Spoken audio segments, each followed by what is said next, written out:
à la crèche, vous avez la petite Thérèse à 8 ans et demi et ses parents, Louis et Zélie Martin. Petit détail, il y a même le chien Tom. Thérèse avait un épagnol et l'épagnol, ça je les ai fait là, ceux-là, eh bien il est aussi représenté à la crèche.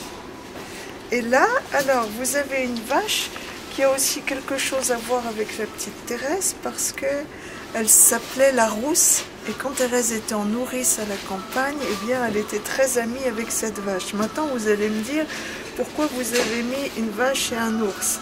Parce que ça me rappelle la phrase d'Isaïe, le merveilleux texte, la vache et l'ours ont le même pâturage, un petit garçon les conduira, il est là.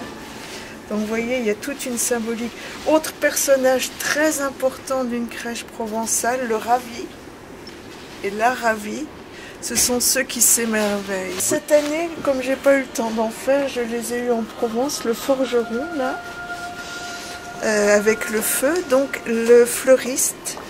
Et alors ça, j'y tiens beaucoup à ce joli moulin à eau parce que c'est un cadeau d'un centenier de Provence qu'on a exposé l'année dernière et qui a eu la gentillesse de m'offrir ce très joli moulin à eau pour cette crèche-là. Puis aussi les petits en perspective là-haut. Le petit village, les 3 premiers, là les autres sont plus anciens, mais ces 3-là sont nouveaux aussi.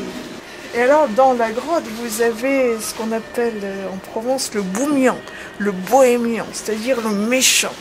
Parce qu'il y a une représentation du mal aussi dans la crèche. Et là, vous avez encore un autre bougnan avec son fils Chicoulet. Mais bon, à la fin, dans la pastorale, tout le monde se retrouve autour de Jésus à la crèche. Le marché, la librairie Guy Gaucher pour honorer celui qui a quand même été au départ de cette crèche, hein, avec ses ouvrages à l'intérieur. Voilà. Ah oui, ça tourne. Oui, ça tourne. Ouais.